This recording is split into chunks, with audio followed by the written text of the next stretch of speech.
Bueno, yo como mencionaban, soy parte del equipo latinoamericano de justicia y género, coordino el área jurídica y desde el área jurídica lo que hacemos muchas veces es mantener un ojo en las sentencias judiciales que son novedosas, que de alguna manera traen novedades o retrocesos en el acceso a derechos de las mujeres. Y en este marco queríamos compartirles como algunas atisbos de jurisprudencia novedosa o por dónde viene la jurisprudencia receptando esto que quizás a nivel internacional, cuando hablamos de reparación integral, de este derecho a que se nos reparen los daños sufridos de manera integral, de manera efectiva, de manera rápida y adecuada,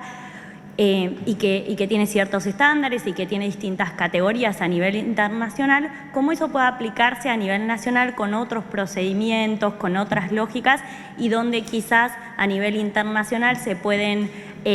disponer generalidades a la hora de obligar a los estados y en el caso de sentencias locales o de derecho interno se necesitan de alguna manera mayores especificidades a la hora de dictar una sentencia que, por ejemplo, vaya más allá de una indemnización a la hora de reparar una situación.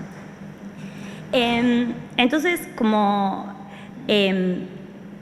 voy a usar algunas categorías que usa la Asamblea General de Naciones Unidas, o sea, para dividir los tipos de reparaciones que podemos encontrar, como indemnización, rehabilitación, satisfacción, restitución y garantía de no repetición. Eso es como lo que vamos a usar. Lo que vemos en la jurisprudencia es que por lo general hay mayores sentencias que disponen reparaciones que son esas reparaciones que llegan tarde, ¿no? Que no son las de restitución, muchas veces no son las de rehabilitación, pero sí quizás de satisfacción, de indemnización o garantías de no repetición, son quizás las que se dictan en mayor o menor medida a nivel local,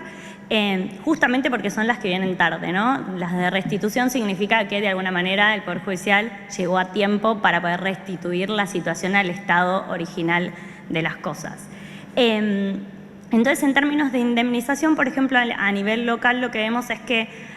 se ha intentado avanzar en jurisprudencia que de alguna manera recepte distintos aspectos a indemnizar. Entonces, por ejemplo, se dan cuestiones interesantes cuando se dan situaciones de violencia económica y se repara a través de compensaciones económicas ese trabajo no reproductivo, digamos, del trabajo reproductivo, el trabajo de cuidado, el trabajo no remunerado de las mujeres. También algunas veces se reparan daños psicológicos de hijos, hijas de mujeres víctimas de femicidio. Por otro lado, se tiene en cuenta, hay algunas sentencias interesantes que de alguna manera buscan recomponer a esa mujer para que pueda continuar con su plan de vida, entonces la indemnización se calcula con base en eso. Después, en términos de rehabilitación, que sería como reparar las secuelas que tiene las violencias en las mujeres, que podría ser secuencia física, psicológica o social, hay pocas sentencias que sean interesantes, que piensen en cómo restaurar la vivienda o cómo garantizar vivienda, educación, acceso a tratamiento psicológico de por vida. Hay algunas experiencias interesantes en las que en sentencias han obligado a agresores a garantizar tratamiento psicológico por el resto de la vida de las mujeres y también al Estado. En cuanto a medidas de satisfacción, quizás que son las que de alguna manera buscan reivindicar la dignidad de las mujeres. Hay algunas experiencias interesantes en las que, por ejemplo, se ha pedido a una institución educativa que haga un cartel conmemorativo en honor a una alumna que había sido abusada sexualmente. Hay algunas situaciones interesantes en las que se pide una disculpa pública a los altos directivos de una empresa en casos de violencia laboral, que pueden ser, de nuevo, tiro algunos atisbos interesantes como para empezar a ver cómo bajar los grandes conceptos de reparación integral a nivel internacional en jurisprudencia local y que puede servir a la hora de juzgar. En los casos de restitución es donde encontramos mayores barreras porque quizás es donde supone que la justicia llega a tiempo para restituir al estado anterior de las cosas y no hemos encontrado grandes sentencias que que nos muestren algo distinto de lo que hemos encontrado en algunas oportunidades, que quizás tiene que ver con restitución de las cosas, de sus pertenencias o ese tipo de cosas, pero no más que eso. Y en cuanto a garantías de no repetición, sí hemos encontrado algunas experiencias interesantes, por ejemplo, en casos donde femicidas han sido miembros de las fuerzas de seguridad, entonces se le pide al Estado provincial en ese caso que garantice capacitación a todo el personal policial, o en algunos casos algunas situaciones interesantes en las que, por ejemplo, en la provincia de Santa Cruz se ordenó al agresor, además de cuestiones como tomar algún taller, etcétera, leer un libro específico, Mujeres de Ojos Grandes, a las hijas en frente de una trabajadora social, por ejemplo. Y ese tipo de cosas que son interesantes a la hora de pensar, bueno, de qué formas podemos bajar este gran concepto de reparación integral, algo que pueda ser específico para lo que necesita esa mujer en ese tiempo o esas familias en los casos de que se trate de femicidio o feminicidio.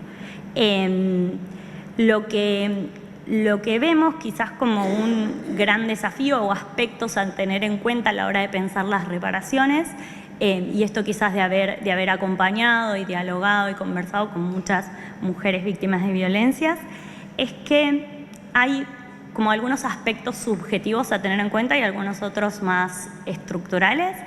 En cuanto a aspectos subjetivos, vemos que muchas veces desde las propias mujeres hay como una concepción de no merecer una indemnización económica, ¿no? Como hemos escuchado relatos de mujeres decir, quiero que mi caso sirva para que no le pase a otra persona, pero no se ven como merecedoras de una reparación económica muchas veces. Y ahí hay cuestiones subjetivas a trabajar de por qué para nuestro derecho, el derecho de daños es algo sumamente importante y reclamamos indemnización por cuestiones de consumidor o cualquier otra cosa,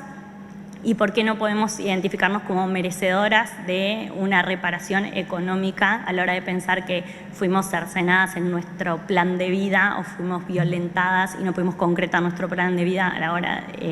por haber sufrido violencia. Así que ahí como hay cosas para trabajar vinculadas a lo subjetivo y a cómo de alguna manera el Poder Judicial puede dar respuesta a eso o puede ser una puerta que permita crear respuestas y reparaciones que sean justas para esa mujer. Y por otro lado, cuestiones más estructurales, que es que en la mayoría de estos casos que vemos, que leemos, que conversamos,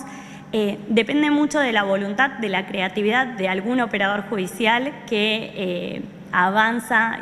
y está mirando con perspectiva de género y está juzgando con perspectiva de género esos casos. Y que muchas veces el propio proceso judicial hace que si eso se apele, no necesariamente, digamos, hay muchos argumentos conservadores para de alguna manera frenar el avance de ese tipo de reparaciones cuando continúa el proceso. Bueno, voy a dejarlo ahí y cualquier cosa después seguimos conversando. Gracias.